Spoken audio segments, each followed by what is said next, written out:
Good afternoon, everyone. It's an honor to be here today. Let's go ahead and start with some introductions from our panel so that we can get to know each other a little bit, and then we'll kick this off. Sure. Hi, everyone. My name is Stacy Lloyd. I am the Director of Digital Health and Operations at the American Medical Association.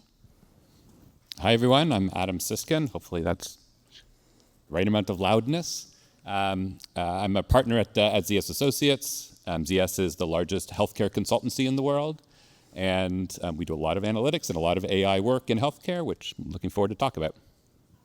Hello. Thank you for being here. My name is Andrea Willis, and I serve as Chief Medical Officer for Blue Cross Blue Shield of Tennessee. Perfect. Thank you all. And thank you all for being here today. I was anticipating 5 or 6 when they announced Ben Cassidy, but this is great. Let me start by saying I love my job. For those of you who are not real familiar with KLAS Research, independent research firm approaching about 30 years of data. And our mission ultimately is to help healthcare get better. So we talk to a lot of providers, payers, and we talk about the IT products that they're ultimately using, and we try to help those organizations get better with what they provide and ultimately try to give everyone in the market an opportunity to see what's real, what's not, what's doing well, what's not. And at the end of the day, that's important to me because, like everyone in this room, I'm a patient. So I love that what we do at KLAS ultimately makes things better for everyone. I don't want to take too much time, but if it's okay and you'll indulge me, I want to kind of set the table for today's discussion with an experience that happened to me on Wednesday. My dad went in for the second of 2 surgeries on his eyes to get a lens replaced on Wednesday. I got a text from my mother that, probably not the best text, it's the one you never want to get, massive complications. That turned into a scenario of me from about 3 o'clock that day on, trying to figure out how to get him the medication that he needed to keep his eye that had now been damaged and was ultimately trying to be healed from rupturing. It was just some eye drops, but necessary to keep something from going from bad to worse. At the end of the day, it resulted in roughly 6 calls to the hospital and about 6 times talking to an AI assistant and 6 times talking to the doctors and the others, and then me ultimately going to the pharmacy at 7:30 p.m. with the doctor on the phone so that the doctor could get in touch with the pharmacy after waiting on hold for 20 minutes. Now, what ultimately occurred to me was I started thinking about this panel, and I thought, how much investment has actually gone into the technologies that I interacted with? Now, I need to caveat this by saying, is the blame all on the technology? Absolutely not. There were missteps. There were misses that were human and technology. But the point I wanted to make here is, as a patient, obviously I was not the patient, but we had some very real misses here and a lot of likely investment in the technology. So as we talk about the prioritization of AI today, I kind of wanted to use that to frame this discussion, because at the end of the day, you have to invest in what matters. You have to invest in what is ultimately going to have the greatest outcome. And it has to be real. So let's maybe just jump into some of these questions. And how we'll do this, as I ask these questions, we'll go through and we'll have this discussion. We'll leave about 5 to 10 minutes for some Q&A. If you all have the health app, that's the only way that I can see it. So at that point, I'll pull out my phone. If you don't have any questions, then we'll just start talking again. Does that work? Okay. So the first question I have, there's a lot of buzz around AI right now. If you had to pick one area that's making the biggest impact today, where should healthcare leaders really be focusing their investment? I'll start. I would just say that you want to focus the investment where AI empowers you. We don't want AI to own us. Kind of like that experience that you had, it should be to empower you. So that's the high-level answer. When we think about what's coming down the pike, for example, interoperability, if you deal with government programs, and it's applicable outside of government programs as well. That is supposed to enable data to flow from payer to provider, payer to payer, and payer to patient. On the surface, that sounds great. However, if you don't make that data make sense and you don't make that data serve, then it's for what purpose? I think there is a way to layer AI on top of that where we can do that. We can make sense of it and we can make it serve. And I think that's important to do. And it's important to do thinking about the outcome that you want at the end of the day. And if we're looking for solutions that don't put the patient first, then I think we're missing it. I think anytime you're looking at an intervention and you have not taken the voice of who you're trying to serve into consideration, it's going to be a miss.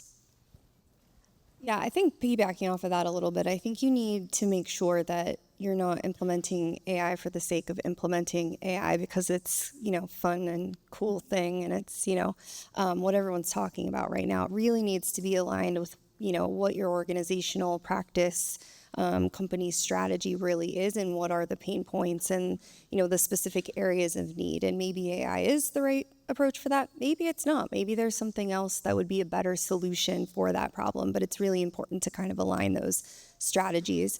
The other thing I will just kind of mention and what we're seeing in some AMA research that we've completed around physician sentiments on AI, we're definitely seeing the biggest interest and kind of excitement and enthusiasm around AI, at least among the physician community, in the opportunities to address administrative burdens.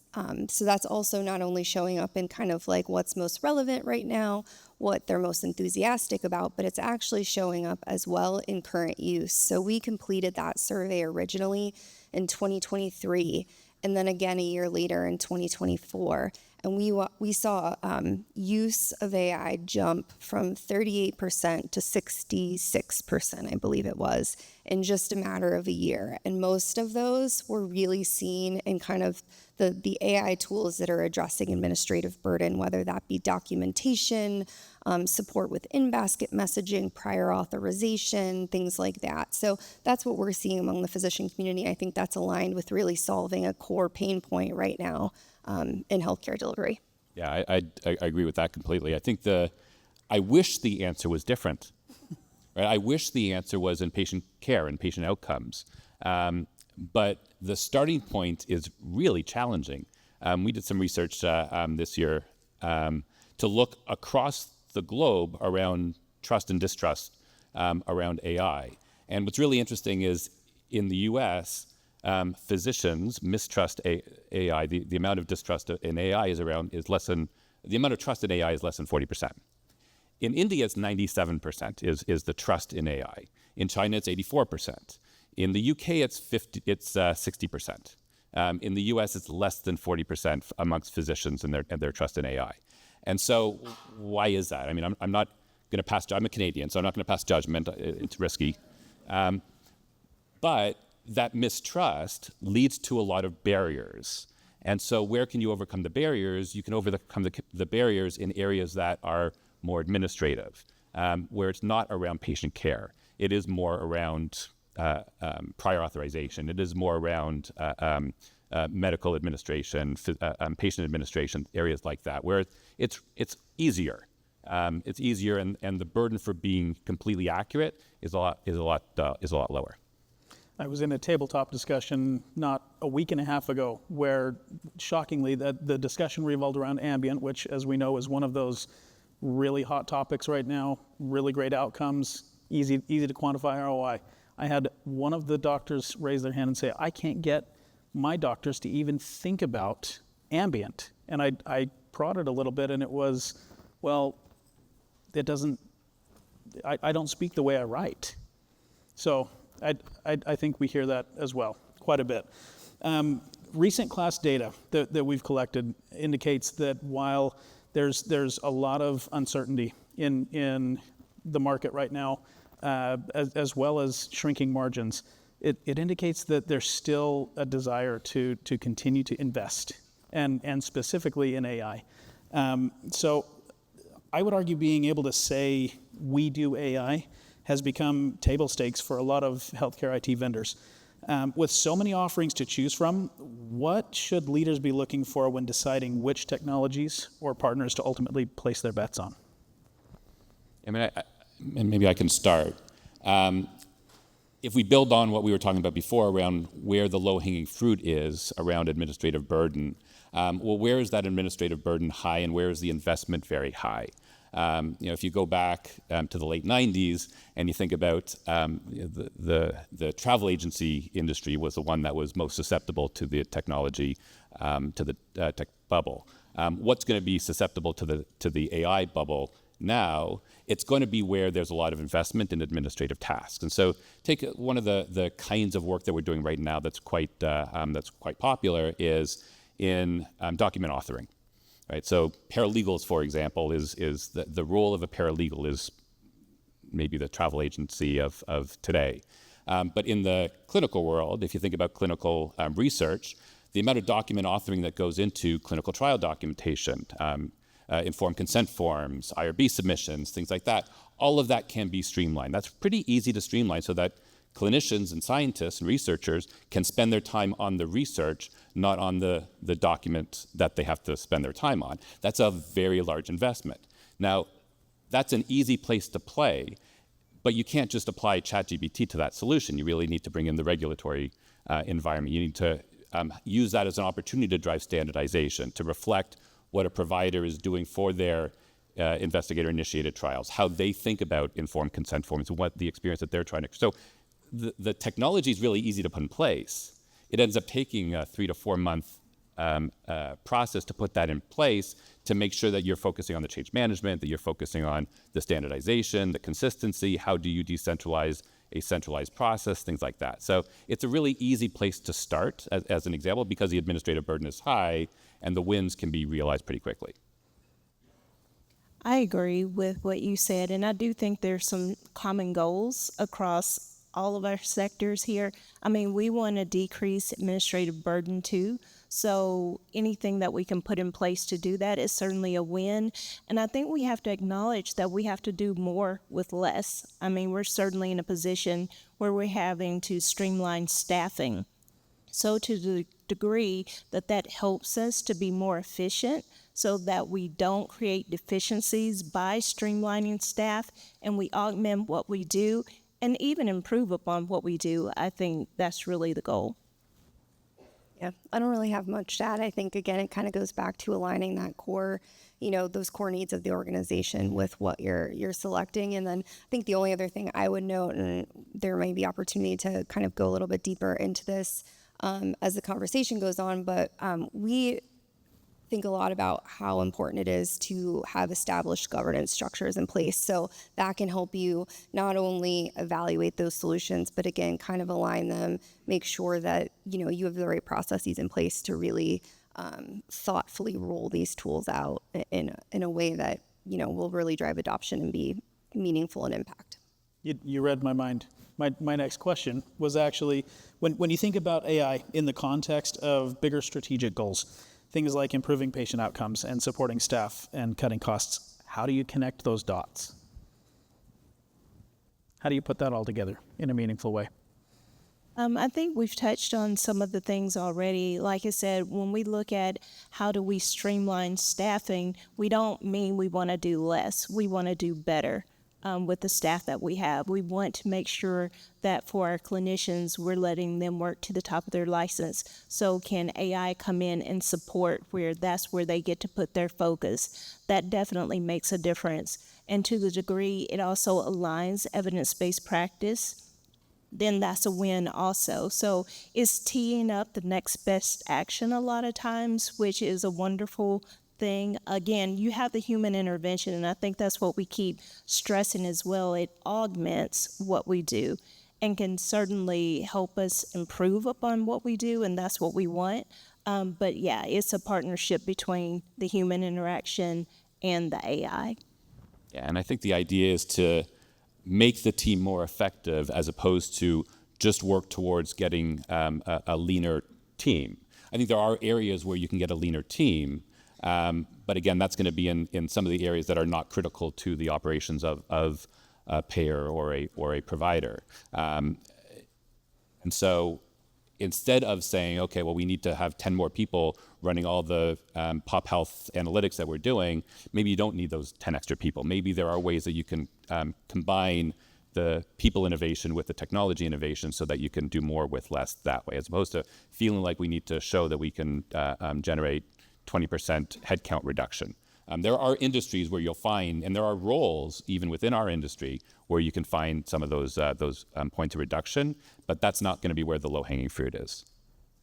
I also think if you think about those kind of that bigger strategy and looking at what all your goals are, right? You have patient outcomes, experience, costs, whatever that looks like for your organization or practice. That should be a good indicator of what to invest in. Is it hitting on one of those, or is it potentially hitting on all three of those? And I think that kind of thinking that way and looking at your holistic strategy can really help you, again, kind of prioritize those investment decisions along the way. Thank you. Raise of hands in the room. How many of you are currently evaluating AI tools in your organization? Quite a few. Okay, this one's for you then. When you're evaluating AI tools, what are the ROI metrics that really, truly matter?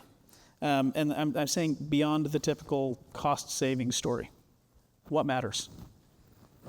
I'll maybe kick us off, and obviously, I'm working at the AMA. We hear a lot about and from organizations that are implementing these tools, are using these tools.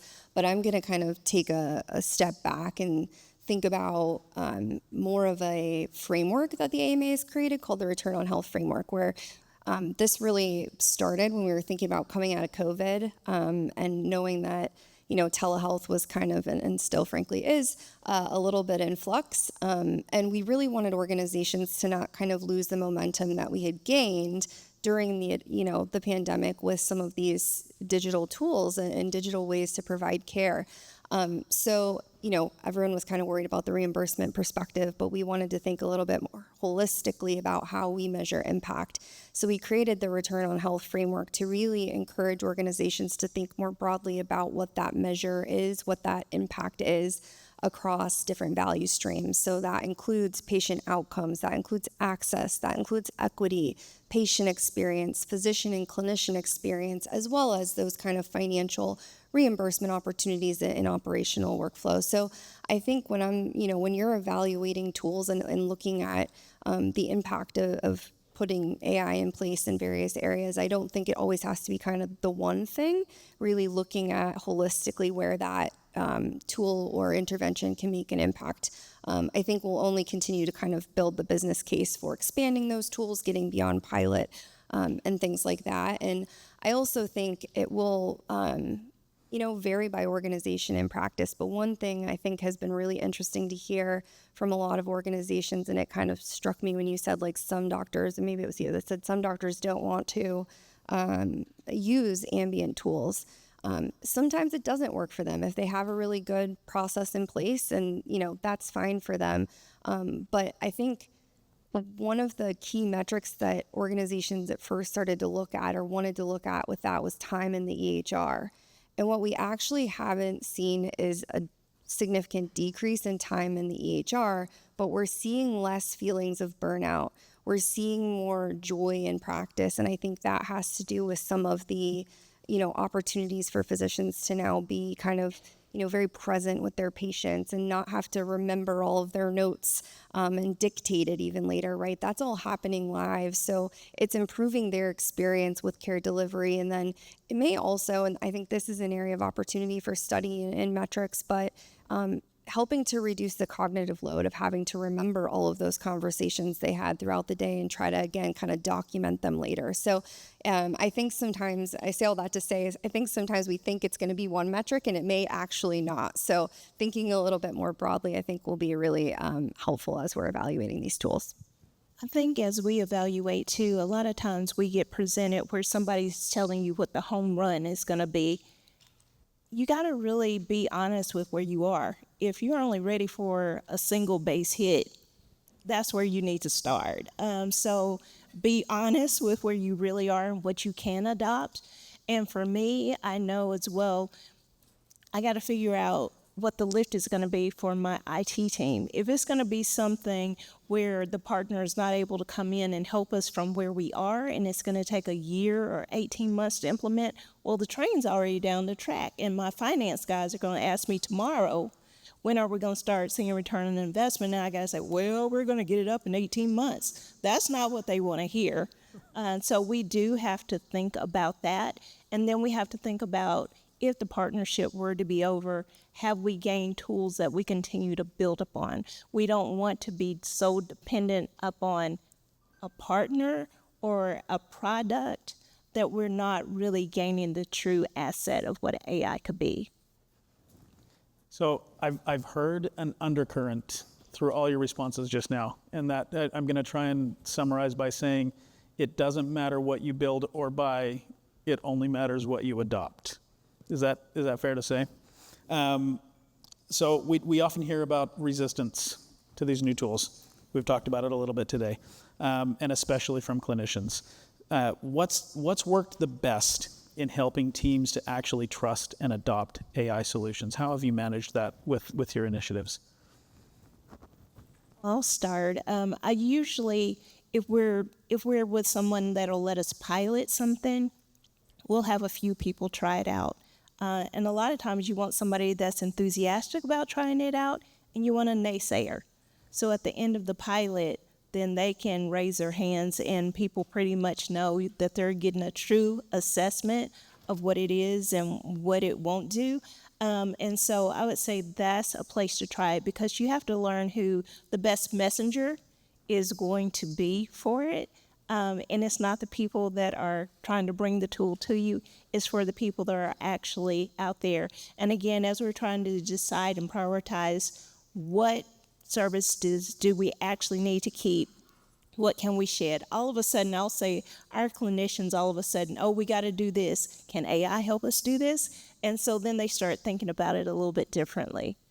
Yeah, I think there's the pilot answer, as Dr. Willis was describing, right? That's the pilot answer, which is for a pilot, you want to find champions and you want to find naysayers and get them to help roll things out and champion and adopt the same way that you would think about it as a new medicine or new any kind of new adopting any kind of new technology or solution.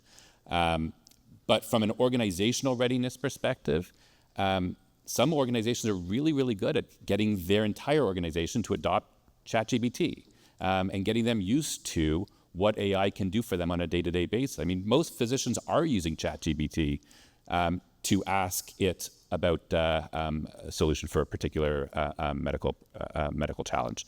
That's not an embedded, piloted, rolled out solution. That's just getting comfortable using a large language model to help solve some of their problems. So there's lots of things that organizations are doing to get their entire organization AI literate. And so what we do with organizations sometimes is just help them become AI literate as an organization. What are the steps that they can take so that when there is a new pilot, that most of the people don't raise their hand and say, oh, I don't trust this, right? That's what you're trying to overcome by trying to get an organization to become AI literate. Yeah, I would kind of layering into that a little bit. We, again, kind of did that physician sentiment survey around AI, and I'll speak to just a couple of areas right off the bat that, they indicated would help build trust, kind of grow adoption, right? One of those things is a feedback loop. So they want to be able to provide feedback, know where to go, how, who to go to when something maybe isn't functioning or working properly, and make sure that they're able to, flag that. Workflow and kind of existing technology stack integration. So that just speaks to kind of not having it be a disruptor to their workflow and how they practice medicine. Training and education was huge. They need that training and education. And it's interesting, at the AMA, we also have a lot of initiatives around medical education.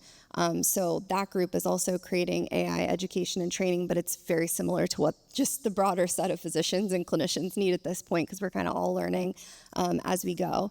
And the liability piece is also kind of, something that gets brought up quite a bit in terms of building that adoption and trust. We also asked that specific to the regulatory environment, and the top area for building trust in that space was, more oversight from governing bodies like the FDA. So it's kind of a myriad of things. Like there's still a lot of work to be done, I think, to build that trust and adoption. But beyond kind of those specifics, I think there's, two things that really also need to happen. And we know this from broader digital health, but it's also, accurate for all of the AI tools and solutions as well. Physicians really do want to be engaged all the way from the design and development of these solutions through clinical integration.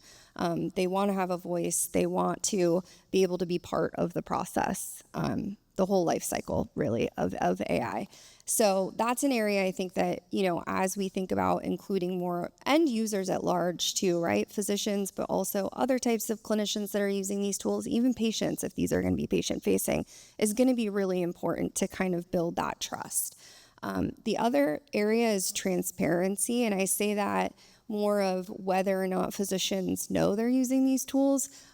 In that survey, we asked physicians if they knew they were using AI in their practice, and over 50% either said, I don't know, I don't think I am, or I think I am. So there is uncertainty even if they're using these tools in practice, which I don't think is a great breeding ground for trust when they're not even sure what their organizations are rolling out. So I think transparency in that and the rollout of those in practice is going to be really important, again, to kind of building that trust.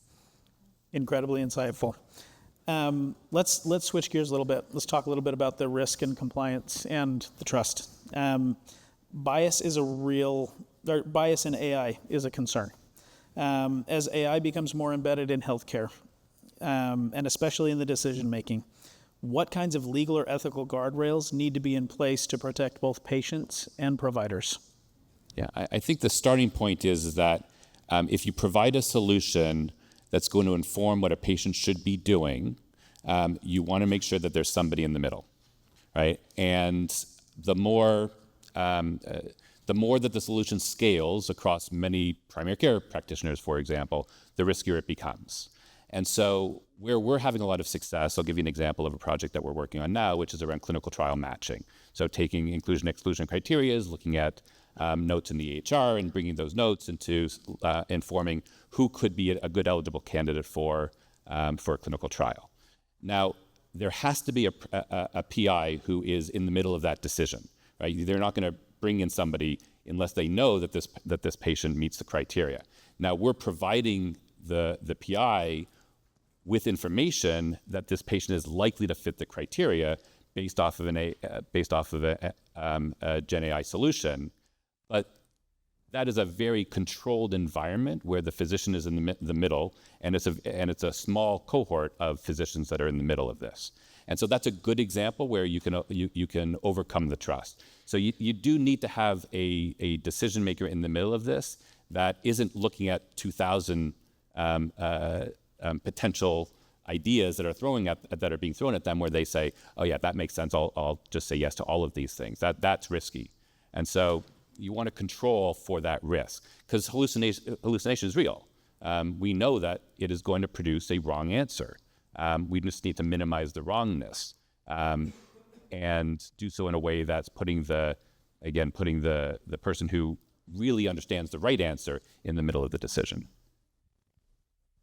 I agree. And you mentioned earlier governance, definitely having a governance structure up front, having the right amount of audit and monitoring in place as well. So I think the combination of all those things help to safeguard us.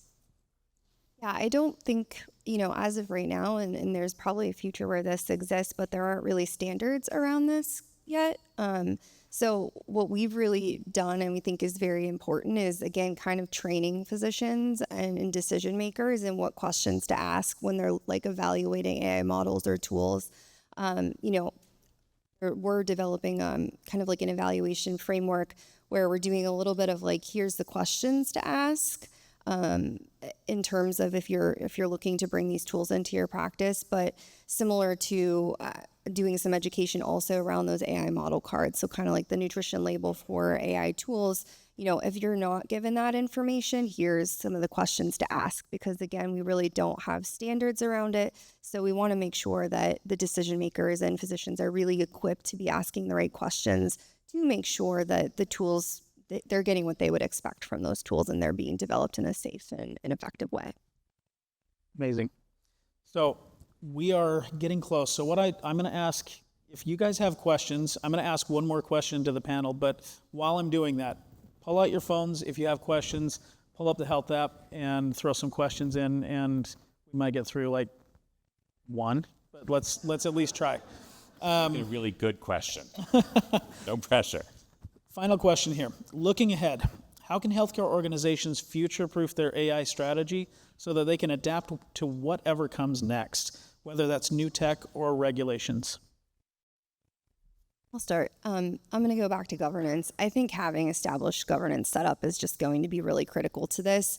And it needs to be, in a way that allows organizations to be flexible and innovative, but also have those established guardrails and have the right people as part of that governance team, right off the bat, that has structure around it, so that when these things do come up, there's new opportunities or there's new policy or regulation, that group is established and can really pivot and adapt and handle this changing environment in a thoughtful way that, again, has kind of existing guardrails and processes anchored around it.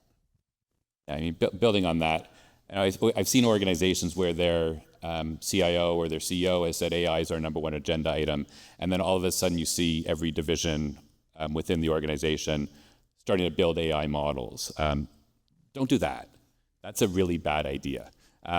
Choose where to play and be amazing executing 3 or 4 really, really impactful initiatives. Be amazing in those 3 to 4 impactful initiatives. And then you can start to build out from there, but you need to be amazing at some place first. And that's the only way to do that is about choosing what not to do as opposed to trying to be everywhere. And so if you see your organization starting to invest in 1 million different AI solutions, just maybe raise your hand and say, let's put a stop to that. Let's figure out what's going to have the biggest bang for its buck and focus there. Things will naturally scale from there, but just start small and be amazing in a small area first. I really don't have much to add to that, except for just being mindful that an AI solution is not plug and play.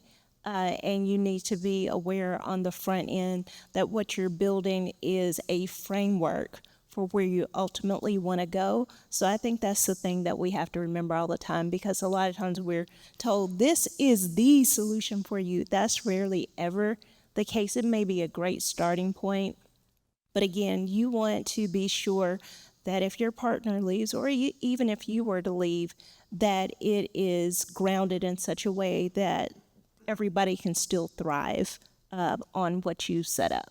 But you're not allowed to leave. I don't plan to leave. Any other additions? We're there? Okay. This populated and then it exploded. So not sure who came first, but we're probably going to go backwards here. What capabilities or criteria do you prioritize within AI governance in order to support innovation with speed versus slowing it down? Maybe I can start and then have my colleagues build on top of this. Some organizations are risk averse and some organizations are risk aware. And so it's really important to really understand which kind of organization you are. Are you a risk-averse organization or are you a risk-aware organization? A risk-averse organization would say, these are the constraints that we have, and let's make sure we're choosing places that don't have to deal with those constraints, whereas risk-aware organizations will say, we'll leave the constraints until afterwards. And they'll say, okay, we've come up with a solution, now let's think about what are the constraints that we have in executing this the right way. And so it's really important to really understand what kind of organization you are. Because if you're a risk-averse organization, it means that you do need to choose wisely first to not go down a path that's going to immediately have roadblocks as you're starting to design a solution.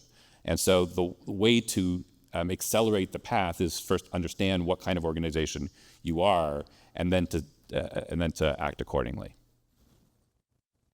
Yeah, I would say there's two things, at least from building on that, because I look at that as kind of like step one, if you will, of governance and kind of What's the AMA? having some leadership, from your organization really behind the strategy and help you kind of establish that. So defining what kind of organization you are or want to be.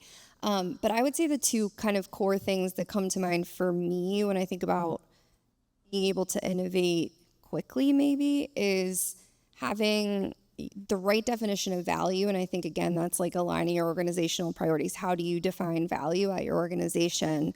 And then what is your prioritization process? So having that defined and how you're going to prioritize projects, I think will help you just as much as you want to say no or yes and be able to innovate quickly. You also need to have some established rules around when you have to say no, even though you may want to say yes, depending on that prioritization strategy. So those are kind of two areas I'd say are really important to have. I'll just tell you who we have on our governance, and you can pretty much figure out who's going to want to go fast and who's going to go slow. So we have our IT folks, we have our data analytics folks, we have folks from the operational area, we have legal. And so anyway, whenever we're entertaining something and, IT and the data analytics folks and maybe even the operational folks, yeah, let's go for it. And legal is saying, well, you can go down that path. Now, when you get in trouble, you can't say we didn't tell you. So it does make you at least think about it. So where you might want to run head first, them putting that nugget in there makes you at least evaluate how fast you want to run. Thank you. And I'm going to apologize to this group right now. There's too many, and so I'm kind of random shotting here now. What are your real-life metrics for both the cost and the real-world impact of AI investments within large healthcare institutions?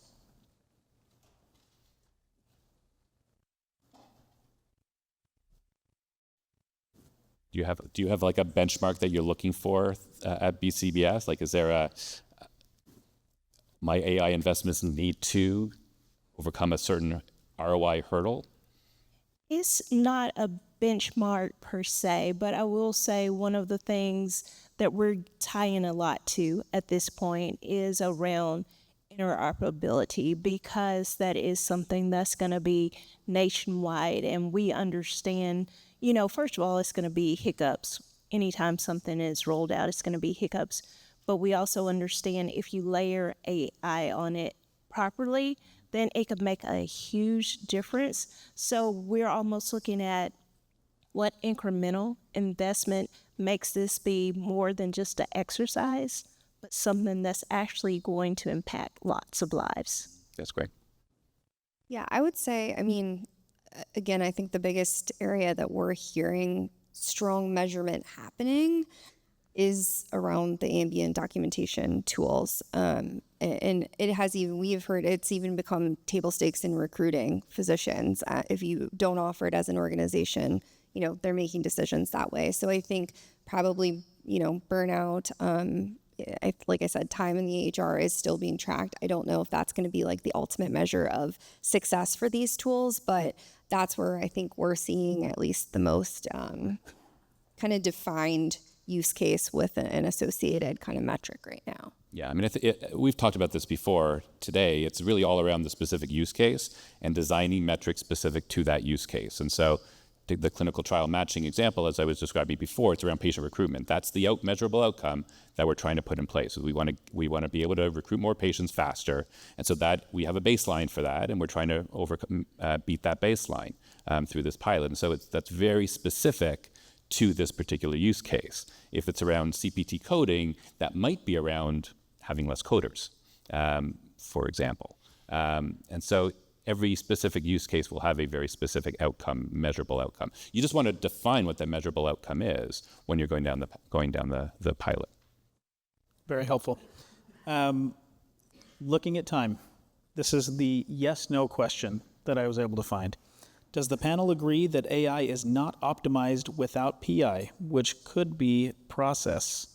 Patient care, intelligence, and innovation in AI should come from you all versus your IT counterparts. Yeah, I don't know that I do any. I probably read it wrong. I mean, it's a yes/no answer, so I could just say yes. We'll just say, does I'm the assuming that's what the person was does the asked. panel agree that AI is not optimized without PI? I don't know what PI is. Principal investigator? Personal. Oh, PII. PHI. Whoever texted, PI. Let's get it together. No, I'm kidding. I mean, I think understanding the security issues around patient information is critical in any solution. So if you're going to be using an open source solution and you're going to be feeding in patient records into that open source solution, please stop. So don't do that. There are ways to overcome those challenges with PHI. You just have to be thoughtful around how you're going to be doing it and how you're building the solution. Often it comes down to how you're building the solution, because often you're going to be working with organizations like a ZS or somebody else in building out these solutions. And you just need to make sure that you've got the right agreements in place, the right legal frameworks in place and then you're thinking about the long term around hopefully closed solutions, so that there isn't a risk of compromised patient records. I'll take the PI as in process improvement and say, just play a different take on this, and say, I don't think AI can be optimized without process improvement activities either. It's similar to any intervention, right? You kind of have to do the change management aspect of that. You have to have the right people at the table. You have to make them a part of the process. You have to prepare them. So I would say those things are still going to go hand in hand, and AI is not going to be, that's not going to be the improvement to the process. It's still a process to integrate that. So there's my take on the PI piece. I like both of those interpretations. And I think it's something, again, that you don't plug and play. It is a work in progress. It feels like we all just got caught up in an AI hallucination. Well, I just want to say thank you to the panel. You guys have been great, and thank you to the audience for your participation. Enjoy the rest of your time.